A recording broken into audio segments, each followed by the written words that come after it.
The tugboat, for its size, is the most powerful craft afloat. And the star tugs are the power behind the docks and waterways that make up the big city port.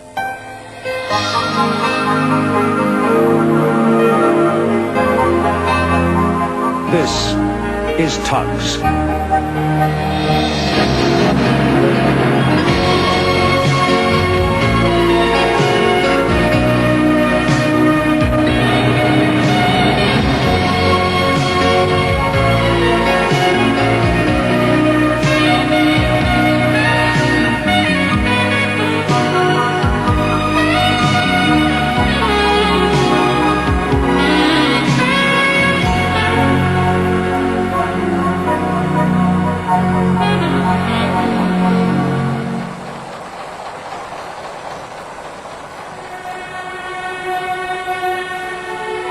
It was the year of the big heat waves. Old sailors like me'll never forget it. Many incoming ships had sickness aboard and flew the yellow flag to show they needed medical examination for possible infectious disease.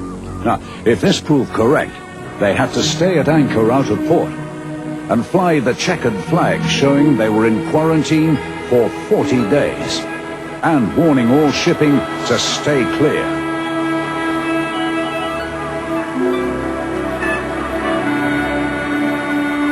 By 6:30 on this morning, it was already feeling hot and, tempers were getting short. If the sun gets any stronger today, my varnish will bubble for certain. It's the longest heat wave I can remember. And you go back to the Ice Age, O.J., by the sound of your engine.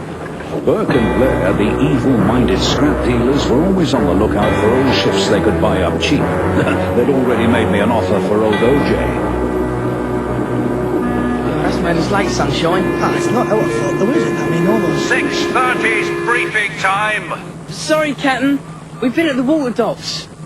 You know the scrapyard dealers are looking for useless tugs, don't you? Now, next time you're late, I'll ask them what they'll offer for a couple of switchers, understand? Yes, Captain, but... Now, 10 cents.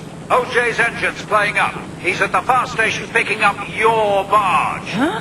Now, if he's all right, join the others waiting for schooners and trampers getting clearance from quarantine. Understand, Captain. One for you, Sunshine. Bring in the tramper, Nantucket. Oh, dirt bucket. No wisecracks, just get moving. He wouldn't really sell us for scrap, would he? Not unless we're late every day. Not anymore. O.J. was now the only paddle-driven tug left in big city port. He'd given many years of good service, but time was catching up on him. My engine feels bad. Come on, Firebart, let's hope I can get you to the ferry pier. Burke and Blair listened to his spluttering engine with pleasure. The heat wave had gone on far too long for all of us. But yet another steamy day got hotter and hotter as the sun climbed higher in the sky. Work had to go on in spite of the heat. The Fulton Ferry still had to ply back and forth all day across the harbour, carrying vehicles and freight on a regular timetable. The day had started out like any other, absolutely routine, but this was the trip when things were different.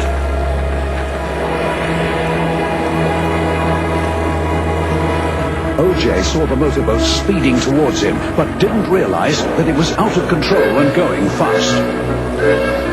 Plenty of time, boy, or I'll be out of your way. The motorboat suddenly veered towards them. O.J. reversed his engines just in time to avoid it crashing into him. You fool! You're exceeding the speed limit! His engine didn't respond as he wanted it to, and he started to spin to starboard. His barge swung out and hit the ferry. No! The ferry boat started to list, water rushing into a gaping hole. My engine's jammed! For 10 cents!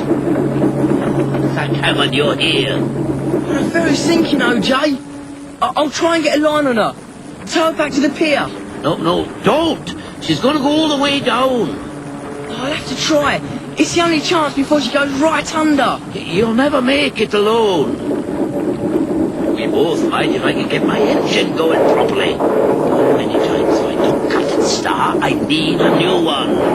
I'll got a line on her, but I can't pull her. Cast off 10 sets. She's going down fast. She is. Oh, look, she's going.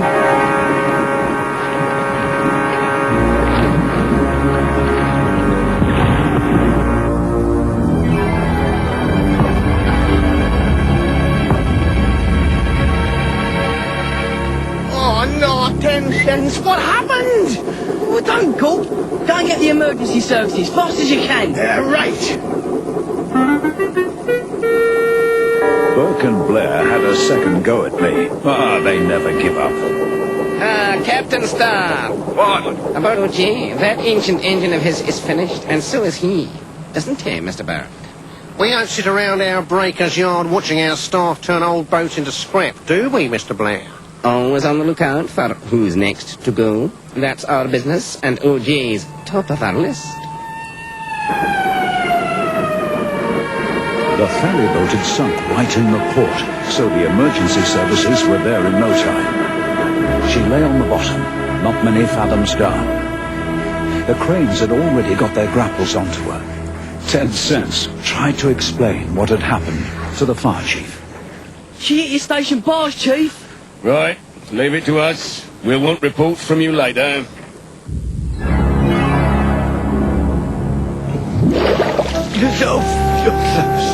She's lying fairly level on the sandy bed. All yours, Mighty Mo.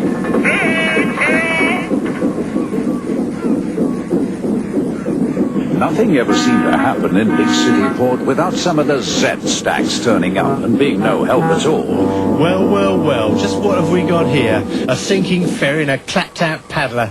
Another efficient star manoeuvre, eh?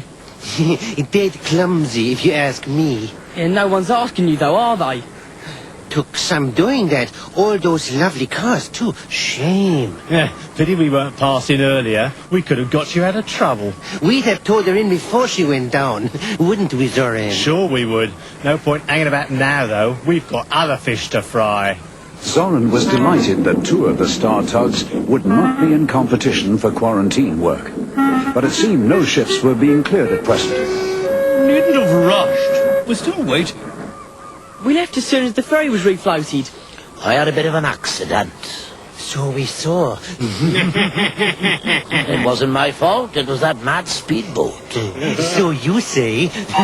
Oh, good, here comes the Coast Guard.